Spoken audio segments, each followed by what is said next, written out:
Hello friends, जय श्री राम। देखो thumbnail तो आपने देख ही लिया है कि आज अपन किस टॉपिक पे बात करने वाले हैं और ये बहुत इंपॉर्टेंट है क्योंकि बहुत सारे कमेंट आ रहे हैं कि वैकेंसी कब तक आएगी या 40% का क्राइटेरिया क्या है, किस में लाने ज़रूरी है, फर्स्ट पेपर या सेकंड पेपर, किसकी तैयारी करें, सेकंड ग्रेड या फर्स्ट ग्रेड, या शून्य से शुरुआत कर रहे हैं, अभी हमने किसी चीज़ की तैयारी नहीं की है, हम भी हाउस वाइफ है या लॉन्ग टाइम बाद तैयारी कर रहे हैं। मतलब काफ़ी कमेंट्स ऐसे आ चुके हैं। तो देखो आपको ऐसी कोई चीज़ तो ऐसी मिल सकती है कि हमें शुरुआत कहाँ से करनी चाहिए और किस चीज़ की तैयारी करनी चाहिए और क्या है ये 40% का क्राइटेरिया और कौन से पेपर में लाना ज़रूरी है। ठीक है, और हम तैयारी कर सकते हैं या नहीं, क्योंकि हमारे एमए फाइनल चल रही है, कब विज्ञप्ति आने वाली है, कब एग्ज़ाम होंगे, या फिर हमारा बीएड चल रहा है, हम किस चीज़ की तैयारी करें, रीट करें या सेकंड ग्रेड या फर्स्ट ग्रेड या कॉलेज लेक्चरर, नेट का एग्ज़ाम वगैरह। देखो संपूर्ण जानकारी आपको इस वीडियो में मिल जाएगी और स्टेप बाय स्टेप बात करेंगे हम। ठीक है, तो देखो सबसे पहले हम बात करते हैं फर्स्ट ग्रेड की। ठीक है, देखो फर्स्ट ग्रेड की बात कर रहे हैं तो एक चीज़ मैं बता दूं कि फर्स्ट ग्रेड के लिए हमारे बीएड होना चाहिए और एमए होना चाहिए कंप्लीट। ठीक है, और देखो जिनके एमए फाइनल चल रहा है वो लोग सोचते हैं कि हमारा अभी फाइनल का एग्ज़ाम हुए नहीं है, इस साल हम फाइनल में हैं, तो हमें अगर फर्स्ट ग्रेड की तैयारी करनी है तो हम करें या नहीं करें। हम ये कन्फ्यूज़न में है कि हम फर्स्ट ग्रेड करें या सेकंड ग्रेड है, और हमारा मन फर्स्ट ग्रेड का है। तो देखो एक बात बता दूं कि पहले वैकेंसी की बात बता दूं तो देखो वैकेंसी का अभी कुछ कहा नहीं जा सकता। वैसे ये पॉसिबल है कि इस साल वैकेंसी आ जानी चाहिए, और मैंने आपको कहा था कि आगे तो सितंबर में आ जाएगी, नहीं तो फिर देखो बाद में ही आएगी, क्योंकि आचार संहिता वगैरह अभी लगने वाली है। आचार संहिता कुछ दिनों में, 5-7 दिन में आचार संहिता लग जाएगी। देखो ये हम पे डिपेंड नहीं करता, और हमको देखो कोई चुनाव लड़ना नहीं है। ठीक है, हाँ हमको वोट देने ज़रूर जाना है, क्योंकि सरकार हमारे हाथ में है कि कौन सी सरकार आएगी। हमको चुनाव में वोटिंग करनी चाहिए, चाहे वहाँ जाके नोटा ही दबाओ अगर कोई सरकार अच्छी नहीं लगती है तो, लेकिन अपना मत ज़रूरी है तो जाके ज़रूर देना वोट। ठीक है, ये बात मैं आपको बता दूँ। तो देखो आचार संहिता से किसी चीज़ से हमें मतलब नहीं, हमें सिर्फ एक ही चीज़ से मतलब है कि वैकेंसी कब आ रही है, एग्ज़ाम कब होगा और कब, मतलब हमें किस तरीके से तैयारी करनी चाहिए, और कन्फ्यूजन है कि किस तरीके से हम तैयारी करें। तो इन सब का सॉल्यूशन बता देती हूँ। तो देखो अगर आप फाइनल में हो, अगर आप रिस्क लेना चाहते हो कि इस साल वैकेंसी आए और अगले साल अगर जून जुलाई तक आपके रिजल्ट आपके हाथ में हो ना, तो आप तैयारी करो फर्स्ट ग्रेड की, अगर आप रिस्क ले सकते हो तो।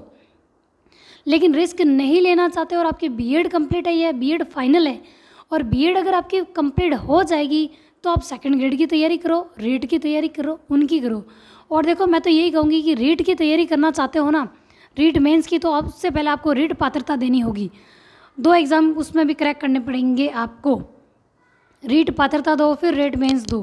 तो देखो अगर फर्स्ट ग्रेड में आपके बीएड कंप्लीट है और एमए आपका चल रहा है, चाहे किसी भी फील्ड से हो, जैसे कन्फ्यूज़न होता है ना भाई हम साइंस बैकग्राउंड से है या हमने मतलब कुछ भी किया और एमए हमने इस सब्जेक्ट से किया है और हम फर्स्ट ग्रेड की तैयारी करना चाहते हैं, तो हमें करनी चाहिए या नहीं करनी चाहिए। तो आपको फर्स्ट ग्रेड की तैयारी करनी चाहिए अगर आप एलिजिबल हो, आपकी योग्यता कंप्लीट है या फिर एग्ज़ाम तक हो जाएगी।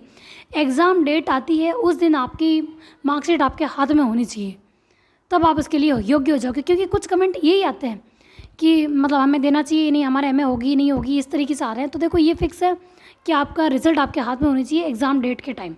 और जिस दिन, ऐसा नहीं कि आपके सब्जेक्ट का, किसी भी सब्जेक्ट का हो, जो भी पहला एग्ज़ाम होगा फर्स्ट ग्रेड का, एग्ज़ाम डेट आ गई है उस दिन आपके रिजल्ट आपके हाथ में होना चाहिए, जिस दिन एग्ज़ाम डेट अनाउंस हो जाती है।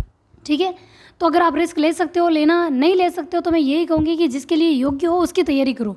उसमें भी अगर कन्फ्यूजन है किस चीज़ की तैयारी करनी है तो वो मैं आपको आगे बता दूँगी, पूरा वीडियो देखोगे तो आपको पता चल जाएगा।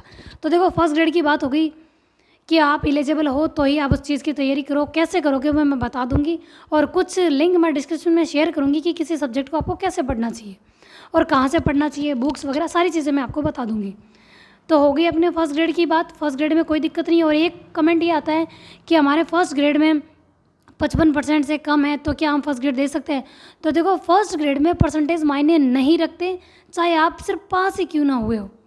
एमए में चाहे आप ओनली पास ही हुए ना, तो फर्स्ट ग्रेड में आपके एमए के परसेंटेज मायने नहीं रखते हैं। ठीक है, ये कमेंट ज़्यादा आ रहे थे तो उसका मैं जवाब दे रही हूँ, कमेंट के जवाब भी आ रहे हैं आपके पास। ठीक है, तो आपके अभी भी वापस से बता रही हूँ कि एमए के परसेंट मायने नहीं रखते, सिर्फ एमए कंप्लीट होनी चाहिए या फाइनल में हो और आपकी रिज़ल्ट आ जाएगा एग्ज़ाम तक, तो आप इसकी तैयारी करें। नेट एग्ज़ाम देते हैं ना, उसके लिए एमए में 55% होने चाहिए, और कुछ कैटेगरीज़ में 55% से मतलब 50% होते हैं, मतलब रियायत दी हुई है कि उनके मतलब जैसे SC ST वगैरह है ना, उनको रियायत दी हुई है कैटेगरीज़ में कि आपके 55% नहीं है, थोड़े कम है, तो भी आप वो एग्ज़ाम दे सकते हो। और नेट की बात भी कर लो, कुछ कमेंट आ रहे थे कि नेट का एग्ज़ाम अगर हम देना चाहते हैं तो दोनों ही पेपर में क्या है। तो देखो फर्स्ट और सेकंड 2 पेपर होंगे, पहले 3 पेपर होते थे, अब 2 पेपर होते हैं। जैसे फर्स्ट ग्रेड में होता है ना GK का और सब्जेक्ट का अलग पेपर, वैसे इसी में भी होता है। फर्स्ट पेपर कंपलसरी सबके एक जैसा ही होता है और सेकंड पेपर अपने सब्जेक्ट का होता है, ठीक है। और बात है कि अब दोनों पेपर के कंबाइंड रिजल्ट आता है, यूँ नहीं है कि पहला पेपर पास करोगे तो ही सेकंड, पहले ये था, अब ऐसा नहीं है। दोनों को मिला के मेरिट जाती है और आप पास हो गए तो आपका नेट हो जाएगा क्लियर। अगर आप नेट के साथ JRF का भी अप्लाई करते हो, मतलब देखो उसमें सिर्फ एक ऑप्शन आता है कि ओनली नेट देना चाहते हो या JRF भी। और JRF के लिए भी पता है एक पर्टिकुलर मतलब एज डिसाइड की हुई है कि तभी आप उसके लिए एलिजिबल हो, मतलब ज़िंदगी भर के लिए नहीं है कि आप JRF दे सकते हो। नेट आप चाहे कभी भी दो, बस 55% होनी चाहिए MM में, या कुछ कैटेगरीज को रियायत दी हुई वो आपका होना चाहिए, मतलब MM होनी चाहिए कुल मिला के, ठीक है। परसेंटेज का मैंने बता दिया। अब देखो इस एग्ज़ाम मतलब इसके बारे में ये कमेंट ना है, मैं आपके जवाब पूरे देने की कोशिश कर रही हूँ। तो नेट का बता दिया, 2 पेपर होते हैं, मेरिट के आधार पर आप क्लियर कर लोगे। और JRF में आपको देखो मतलब आगे की रिसर्च जूनियर रिसर्च फेलोशिप मिलती है आपको 2 साल के लिए। अगर आप MA प्रीवियस में हो तो भी आप दे सकते हो, आपको एक फिक्स मतलब टाइम दिया जाएगा कि तब तक आपकी MA कंप्लीट हो जानी चाहिए, ठीक है। फाइनल में हो तब भी आप दे सकते हो, ठीक है। और नेट आपके लाइफ टाइम मतलब मान्य है अगर आपने एक बार क्लियर कर ली है तो। और JRF का मैंने बता दिया सिर्फ 2 साल के लिए, और नेट और JRF का एक ही फॉर्म भरा जाता है, बस उसमें ऑप्शन होता है कि आप बोथ के लिए कर रहे हो या एक के लिए कर रहे हो। और JRF के लिए एज डिसाइड है, ये भी बता दूं, आप ऑफिशियल वेबसाइट पे जाओगे तो आपको पूरी जानकारी मिल जाएगी, ठीक है। फर्स्ट ग्रेड का बता दिया, नेट का बता दिया, अब आती है बारी सेकंड ग्रेड की। तो देखो अगर आपके BEd कंप्लीट है, जिस सब्जेक्ट से भी हो चाहे किसी भी, अब जैसे कुछ कमेंट आता है कि हम हिंदी से दें या SST से, तो देखो दोनों सिलेबस आप सामने रखो। एक कमेंट आया था कि किस में स्कोप ज़्यादा है, तो देखो स्कोप नहीं, आप अपनी सुविधा देखो कि आप कौन सा कर सकते हो।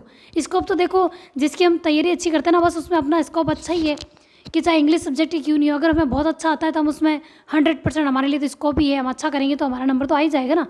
तो स्कोप मत देखो, दोनों सिलेबस आपके सामने रखो। किसी भी चीज़ की तैयारी करते हो ना, पहले सिलेबस साथ में रखो अपने पास, उसको देखो कि आप ये कर सकते हो या नहीं कर सकते हो, ठीक है। सेकंड ग्रेड की बात कर रही हूँ, तो आप सब्जेक्ट में कंफ्यूज मत हो। तो देखो एक मैंने वीडियो बनाया था, वो आप देखोगे तो पता चलेगा। सोच विचार के अभी काम कर लो आप कि किस चीज़ की तैयारी करने हो, नहीं तो देखो सोचने में आपका पूरा समय बर्बाद हो जाएगा और आपको पता भी नहीं चलेगा कि यार एग्ज़ाम आ गया, विज्ञप्ति भी आ गई, किस चीज़ की तैयारी करें, सोचते रह गए और अब पता चला कि यार 1 महीने बाद एग्ज़ाम है, अब 1 महीने में कैसे करेंगे, फिर एग्ज़ाम में 1 महीने की रणनीति बनाओ। और जब पूरे साल आपने सोचने में बिता दिया तो 1 महीने में आप क्या करोगे। तो देखो हाउसवाइफ की दिक्कत ये रहेगी कि देखो मुश्किल से टाइम निकालती है 2-4 घंटा, तो वो कैसे करेगी। इसलिए कह रही हूँ पहले ही सोच लो, समझ जाओ। जैसे आपके छोटे बच्चे हैं, बड़े बच्चे हैं, या फैमिली जॉइंट है, सिंगल फैमिली, कैसे भी है, तो देखो पढ़ना तो आपको ही होगा। जो जिम्मेदारियाँ हैं वो आप ही को निभानी पड़ेगी। और मैं ये आराम से इसलिए कह रही हूँ क्योंकि मैं खुद हाउसवाइफ हूँ और मेरे भी एक 1.5 महीने का बच्चा है, मतलब अब 1.5 साल का हो जाएगा। 1.5 महीने का बोल दिया, मतलब 1.5 साल का होने वाला है, ठीक है। तो देखो 1.5 साल का है तो मुझे भी इसको संभालना पड़ता है। और ये एज बच्चों की ऐसी है, तो पता है वो दिन में सोते भी नहीं है, बहुत दिक्कत होती है। कभी कभी मैं नाइट में वीडियो शूट करती हूँ, ऐसा लगता है जैसे मॉर्निंग में कर रही हूँ, एकदम फ्रेश फील करके ऐसा लगता है वीडियो को देख के। लेकिन मतलब देखो अगर अपना मन हो ना किसी काम को करने में, तो हम उसको आसानी से कर पाएंगे। या फिर बच्चे को कहीं खेल में या कहीं पे भी उलझा कर मैं मतलब उसको बिज़ी कर देती हूँ, तो मैं अपना रिवीजन कर पाती हूँ और पढ़ पाती हूँ। मतलब किस तरीके से मैं भी मैनेज कर रही हूँ, आप मेरे वीडियो देखोगे तो आपको पता चल जाएगा। तो देखो हाउसवाइफ की दिक्कत है, तो देखो आपकी जो पोस्ट है ना हाउसवाइफ वाली, वो आप अभी मेहनत करोगे ना तो बदलेगी कि आपको एक जॉब मिल जाएगी। इसके अलावा देखो आपकी जिम्मेदारियाँ तो आपको निभानी ही पड़ेगी। कोई आपको ऐसे नहीं कहेगा लो किताबें आप लोग पढ़ लो, हम घर का काम संभाल लेंगे, बच्चों को संभाल लेंगे, आप बस आराम से पढ़ो, तो ऐसा कहने वाला कोई नहीं होगा। और समय रहते पर सोच लो कि आपको किस चीज़ की तैयारी करनी है। और जिनके BEd चल रही है, तो देखो BEd का रिजल्ट फाइनल वालों का कब आया, ये चीज़ पहले नोटिस करो, ठीक है। अब मुझसे मत पूछना कब, क्योंकि मेरी BEd मतलब कब का मैंने कर लिया है तो मुझे नहीं पता, क्योंकि पहले BEd में 1 साल की थी, मैंने तब किया था, ठीक है। तो आप वो खुद मतलब किसी से पता करो, पूछो, कहीं ना कहीं सर्च करो, निकालो, ज़्यादा टाइम वेस्ट मत करो। देखो हफ्ते भर में आप डिसाइड कर लो, ज़्यादा से ज़्यादा कोशिश करो तो 1 हफ्ते में आप अपना सब्जेक्ट डिसाइड कर लो, वैकेंसी डिसाइड कर लो, किस चीज़ की तैयारी करोगे, और अपनी बुक्स मटेरियल या कोई कोचिंग करनी है, कैसे क्या करना वो भी मैं बता दूंगी। डिसाइड कर लो, एक हफ्ते में आप पढ़ाई में लग जाओ। देखो ज़्यादा टाइम वेस्ट करोगे तो आप ही का समय जा रहा है। आपसे इस समय कोई और पढ़ रहा होगा, जब आप सोच रहे हो ना कि मुझे क्या करना चाहिए, तब कोई पढ़ रहा होता है, इसलिए वो सिलेक्शन ले लेते हैं और अपन पीछे रह जाते हैं। ठीक है, और मैं ये चीज़ें क्यों बता रही हूँ पता है, क्योंकि ये सब चीज़ें मैंने अनुभव की है। मेरे साथ हुआ है कि एक समय ऐसा था कि मैं तैयारी नहीं कर पा रही थी। 2020 में मैंने शुरू की, और जैसे कमेंट आ रहा है कि मैंने फर्स्ट ग्रेड कितनी बार दिया, तो इस बार मैं, जैसे मैंने 2015 में दिया, 20 में दिया, 22 में दिया, लेकिन मैंने तैयारी नहीं की थी। जब मैंने 15 में दिया तब मेरे एमए कंप्लीट नहीं हुई थी, सिर्फ बीएड कंप्लीट हुई थी और एमए मेरी चल रही थी, फाइनल ईयर मेरा एग्ज़ाम हुआ था, तब मैंने 2015 में दिया था। ठीक है, मैं चाहती थी कि मैं एग्ज़ाम क्रैक करूं और दूँ फर्स्ट ग्रेड का, कैसे क्या होता है जानकारी के लिए। और फिर मैंने दिया 2020 में, 18 की वैकेंसी का था, लेकिन पोस्टपोन्ड होते होते 2020 में पहुंच गया। तब मैं देखो मतलब टीबी से उभर के आई थी, मतलब ठीक हो रही थी, मेरा ट्रीटमेंट चल रहा था। 18 महीने का मैंने कोर्स लिया, मतलब मैंने शुरुआत की थी। उस समय मुझे बताने वाला भी कोई नहीं था कैसे क्या पढ़ना है क्या नहीं। तो देखो हाउसवाइफ की दिक्कत रहेगी, और बहुत लोग जो मतलब शुरू से शुरुआत करना चाहते हैं ना, जीरो से, कि हमने कोई तैयारी ही नहीं की, अब कैसे करें, तो उनके लिए भी मैं बता दूं, जब मैंने 2020 से शुरू की ना, तब मैं शून्य थी, मैंने कोई तैयारी नहीं की। बस मैं चाहती थी कि मैं तैयारी करूँ, मैं पढूं, तो मैंने अपने आप किताबें परचेज़ की, यूट्यूब से सर्च किया, बाहर मतलब मार्केट गई, बुक्सें देखी कौन सी अच्छी है, मार्केट वालों से पता किया, बुक्स स्टॉल पे जाके कौन सी बुक ज़्यादा सेल होती, मैंने इस तरीके से पता की। तो आपको कम से कम इतनी चीज़ें ढूंढनी नहीं पड़ेगी, कुछ चीज़ें मैं आपको बता रही हूँ। क्योंकि मुझे देखो, जैसे एक मैसेज आया था मेरे से कमेंट कि आपको इतना एक्सपीरियंस कैसे, आप कितने सालों से तैयारी कर रहे हो। तो देखो सालों से मैं तैयारी नहीं कर रही हूँ, वह मैं भी फर्स्ट टाइम तैयारी कर रही हूँ फर्स्ट ग्रेड की। मैंने भी अपना मन बनाया कि मुझे भी गवर्नमेंट जॉब चाहिए। तो देखो जब मैंने तैयारी की ना, जब मैंने शुरुआत की तो मैंने सिर्फ सीटेट और रीट पात्रता पास की है। अब तक मैंने सिर्फ 2 ही एग्ज़ाम पास किए। जैसे आता है ना कि आप कौन से पोस्ट पे हो, मैं किसी पोस्ट पे नहीं हूँ, मैं भी सिर्फ तैयारी कर रही हूँ। लेकिन मैं आपको ये चीज़ बता रही हूँ कि समय रहते संभल जाओ। तो देखो किस समय कैसी सिचुएशन आए कुछ कहा नहीं जा सकता। ठीक है, तो सिचुएशन कभी कुछ भी हो सकता है। जैसे मैं चाहती थी कि मैं 2022 का बहुत अच्छा एग्ज़ाम देना चाहती थी, मैं फर्स्ट ग्रेड का। लेकिन देखो मेरी प्रेगनेंसी थी, जब मैंने रीट पात्रता दिया फिर उसको रद्द कर दिया गया, फिर उसको रीट पात्रता में बदल दिया, पहले पात्रता नहीं थी।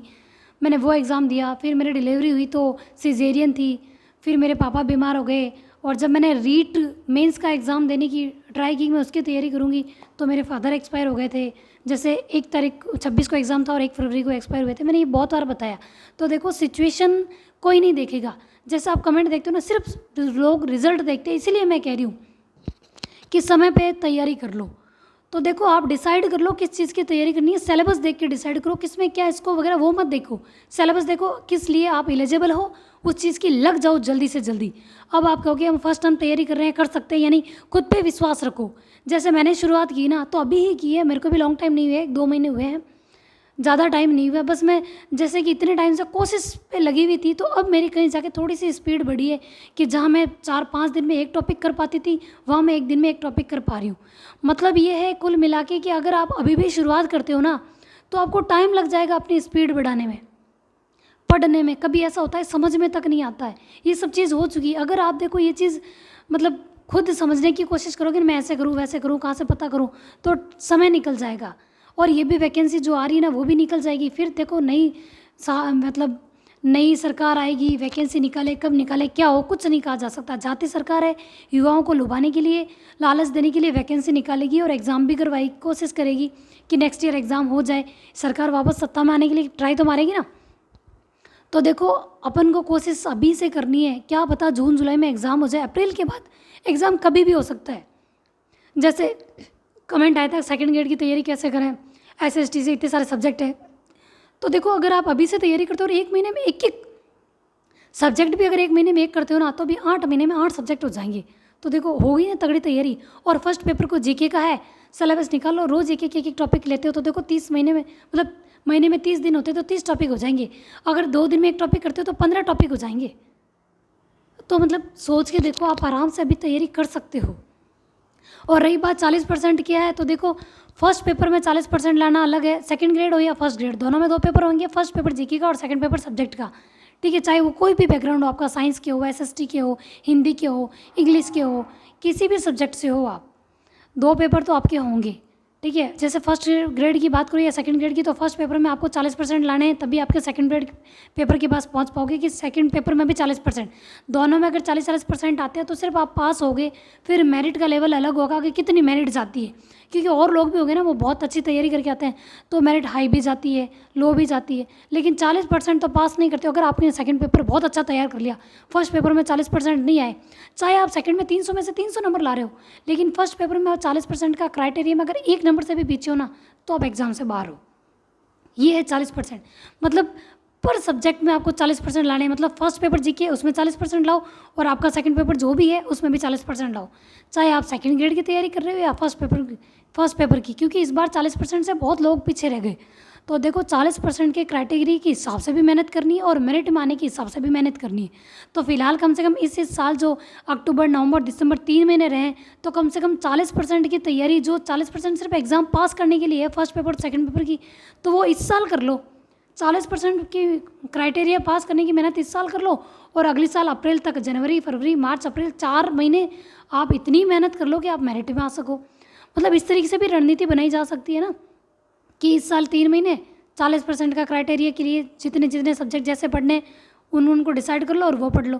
अब आप कहोगे कि हम फर्स्ट टाइम तैयारी कर रहे हैं, कहाँ से शुरू करें, मतलब समझ में ही नहीं आ रहा। तो देखो अगर आप फर्स्ट टाइम तैयारी कर रहे हो, कुछ भी समझ में नहीं आ रहा, तो कोचिंग ज्वाइन कर लो। मतलब एक गाइडेंस भी होनी चाहिए। मैं तो वैसे देखो चाहती थी कि कोचिंग नहीं ज्वाइन करनी चाहिए, क्योंकि देखो आने जाने का ऑफलाइन कोचिंग ज्वाइन करते हैं ना, बहुत सारी दिक्कत रहती है, और हाउसवाइफ के जैसे बच्चे हो तो नहीं संभाल पाते हैं, तो मतलब उनको भी संभालना, फिर मतलब पूरे दिन में शेड्यूल बहुत बिजी हो जाता है, थक जाते हैं। और मैंने जैसे कि अपना बताया कि मैंने ऑनलाइन कोर्स लिया है, मैंने फर्स्ट टाइम कोर्स लिया है फर्स्ट ग्रेड का, क्योंकि मैं इस बार चाहती हूँ कि मैं ढंग से तैयारी करूँ। थोड़ा थोड़ा टाइम ही मिलता है मुझको भी, आप ही की जैसे टाइम मिलता है। देखो मेरा भी तो घर का काम होता है, मैं भी थोड़ा थोड़ा टाइम निकालती हूँ, लेकिन मैंने कोर्स लिया है। मतलब 30 तारीख को 1 महीना हो गया, लेकिन देखो हाउसवाइफ कितने मुश्किल से पढ़ती है। मतलब 1 महीना हो गया, लेकिन मैंने अभी तक पता है 15 क्लास भी कंप्लीट नहीं की। मतलब टाइम कितना मुश्किल से निकलता है। मतलब एक छोटे छोटे स्लॉट में टाइम मिलता है, 2-2 घंटे की क्लास हम वो नहीं कर पाते। अगर हम कोचिंग जाएँ तो आधा घंटा 1 घंटा पहले निकलो, फिर आधा घंटा वहाँ से वापस आने में निकलो, फिर 2 घंटे की क्लास ज्वाइन करो, आते वक्त मतलब ये हालत हो जाएगी अपनी। फिर उसको रिवाइज़ कब करेंगे।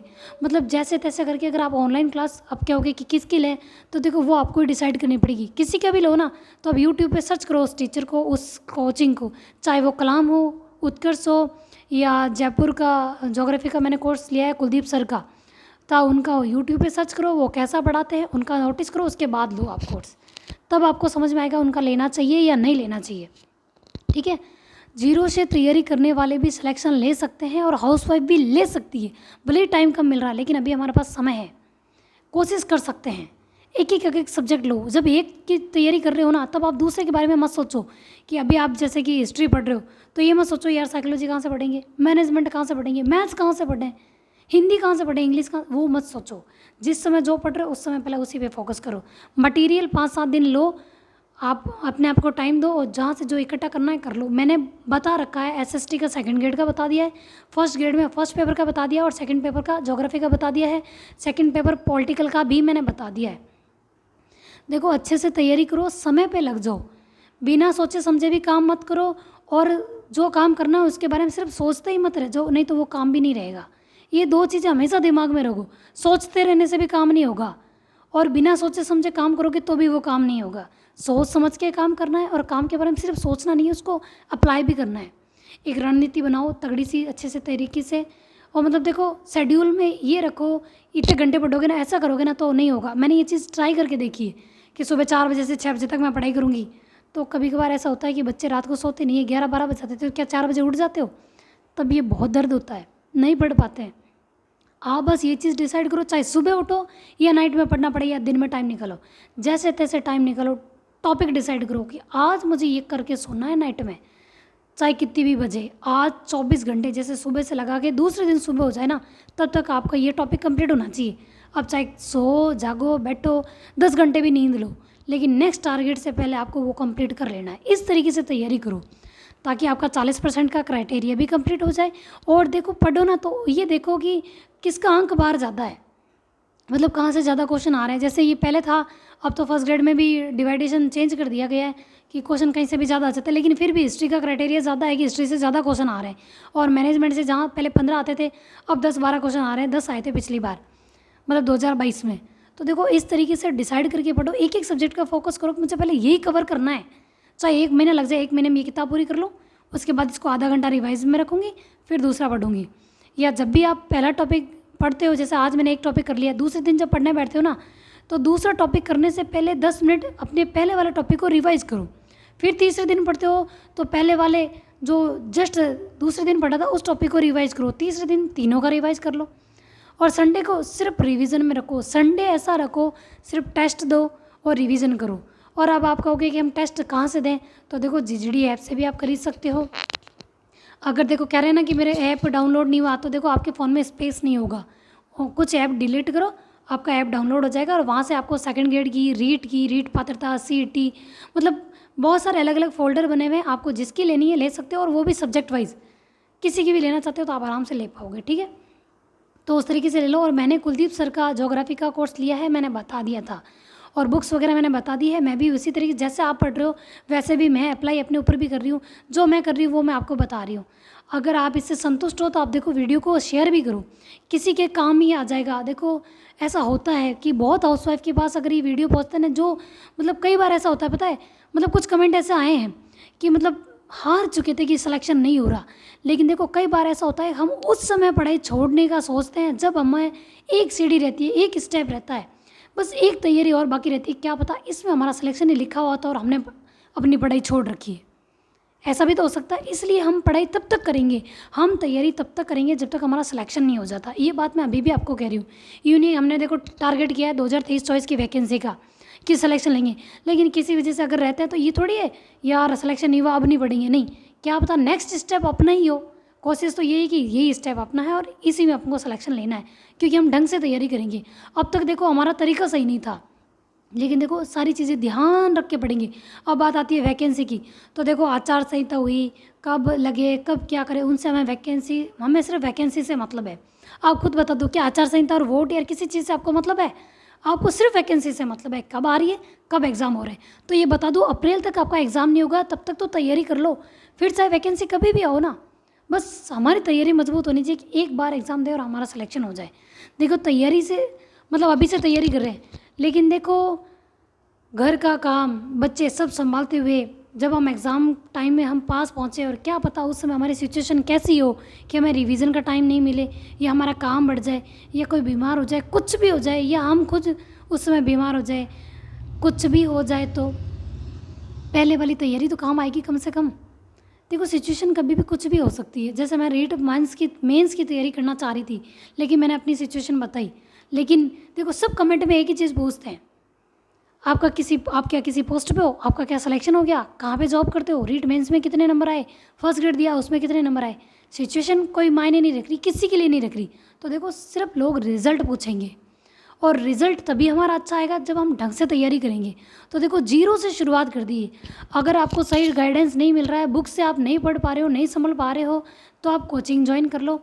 कोचिंग आप देखो यूट्यूब पे सर्च कर लो किस किस कौन कौन सा टीचर, फिर भी आप कन्फ्यूज़न में हो तो किसी अच्छे से टीचर से गाइडेंस ले लो, समझ में आ जाएगा। लेकिन देखो समय पे शुरुआत कर लो, नहीं तो देखो फिर अगले साल यही चीज़ करोगे, वैकेंसी कब आ रही है, कौन सी किताब पढ़ें, कौन सी कोचिंग लें, कहाँ से शुरुआत करें। जीरो से शुरू कर रहे हैं, फेल हो गए थे वापस कर रहे हैं, फिर से वापस यही चीज़ रिपीट करनी पड़ेगी, वापस हमें यही चीज़ सोचनी पड़ेगी। तो इससे अच्छा ना इस साल जितना दिमाग ख़राब करना है कर लो, एक हफ्ते जितना सोचना है सोच लो। लेकिन एक बात मैं बता दूँ, अगर सोचते रहने से, देखो सोचने का एक लिमिट होता है। अगर मैं मतलब सोचते सोचते रहूँ यार अगले साल एग्ज़ाम देना है, कैसे तैयारी करूँ, क्या करूँ, तो क्या सोचने से मेरा काम हो जाएगा? सोचने से काम नहीं। उस मतलब अगर हमने किसी चीज़ के बारे में सोचा है कि हमें सिलेक्शन चाहिए, तो उसके बारे में कम से कम एक्शन तो लो, पढ़ाई तो शुरू करो। तो देखो हमें समय रहते हमें शुरुआत कर देनी है, ठीक है। तो मैं हाउसवाइफ को यही कहूँगी, देखो कोई आपके सिचुएशन नहीं देगा, आपको कितना कम टाइम मिल रहा है वो मैं समझ सकती हूँ, क्योंकि मुझे भी कम टाइम मिलता है। कभी कभार ऐसे टॉपिक आ जाते हैं कि समझ में ही नहीं आते मेरे को, तो उस समय मैं यूट्यूब का सहारा लेती हूँ। जैसे सेकंड पेपर का तो मैंने लिया है, मतलब कोर्स लिया है कुलदीप सर का, तो देखो उसमें भी मुझे मैनेज करना पड़ता है, कई बार मुझे टाइम निकालना पड़ता है। अब मैंने 15 क्लासें कर ली है, मतलब अभी कुछ समय पहले की बात थी कि मैंने सिर्फ 2 या 4 क्लासेज की थी, तो मुझे बहुत दिक्कत हो रही थी, यार मेरी क्लास से नहीं हुई, 1 महीना हो गया, महीना होने को आया, मैं नहीं पढ़ पा रही हूँ। लेकिन देखो टाइम अरेंज करना कोचिंग लेने के बाद भी बहुत मुश्किल हो जाता है। ऑफलाइन में ये होता है कि हमें जाना ही पड़ेगा, पैसे लग गए, लेकिन ऑनलाइन में भी तो पैसे लगे। फ़ायदा इतना है कि उस क्लास को हम कभी भी देख सकते हैं, और ऑफलाइन में देख नहीं सकते, अगर किसी दिन मिस हो गया तो वो मिस हो गया। ऑनलाइन में ये फ़ायदा है कि क्लास कितनी बार भी देख सकते हैं, ठीक है, और अपडेट जानकारी भी हमें वहाँ मिल जाएगी घर बैठे बैठे, और घर में बैठे बैठे कभी भी हम फ्री होते हैं ना, झट से देख सकते हैं। नहीं ऑनलाइन में अगर जैसे अब हम फ्री है तो क्या हम कोचिंग जा सकते हैं?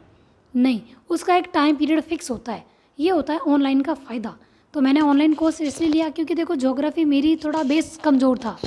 मैंने एनसीईआरटी से शुरुआत की, थोड़ी बहुत मैंने एनसीईआरटी भी पढ़ी, क्योंकि मेरी 11th-12 में ज्योग्राफी नहीं थी। कितना भी बेस कमज़ोर हो ना, तो एनसीईआरटी आरबीसी की किताबों से शुरू करेंगे ना तो हो जाएगा। कुछ कमेंट आते हैं यार हमसे हो नहीं रहा है, कहाँ से शुरुआत करें, होगा कि नहीं होगा, खुद पे विश्वास करो। आपने जब इतना सोच लिया है, कम से कम आप ये वीडियो देख रहे हो ना कि हमें भी तैयारी करनी है, 0 से 40% का क्राइटेरिया, इतना सोचा ना, इसका मतलब आप कर सकते हो। इतना खुद पे विश्वास रखो, क्योंकि हम वीडियो पे पहुँचे ही तो तभी हैं क्योंकि हमने तैयारी के बारे में सोचा है, ठीक है। तो आप कर सकते हो, बस थोड़ा खुद पे विश्वास करने की कोशिश करो। हाँ, 1% नेगेटिव कभी कभार मेरे भी आता है, यार नहीं हुआ तो क्या फेस करूँगी सबके सामने। अरे करना क्या है, मतलब तैयारी हम पूरी मेहनत कर रहे हैं, नहीं हुआ तो देखा जाएगा। कम से कम अभी तो उस 1% नहीं के बारे में ज़्यादा सोच के दिमाग क्यों ख़राब करूँ।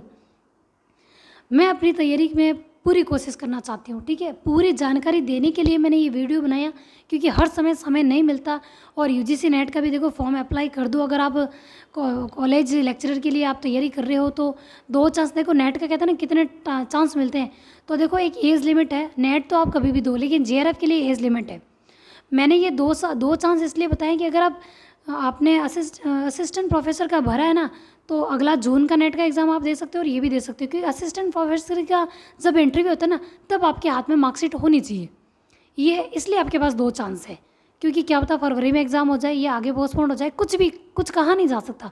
देखो जैसे असिस्टेंट प्रोफेसर इस साल होने वाला था और अब नेक्स्ट ईयर ही होगा, ऐसा लग रहा है। तो देखो वैकेंसी कब आए, कब एग्ज़ाम हो, ये हमारे हाथ में नहीं है, लेकिन हमारी योग्यता कब कंप्लीट होती है और हम किस चीज़ की तैयारी करना की शुरुआत करते, चाहे वैकेंसी बाद में कभी भी आए, वो हमें एक बार में लेनी है, या फिर ये हमारा लास्ट अटैम्प्ट होना चाहिए, ऐसा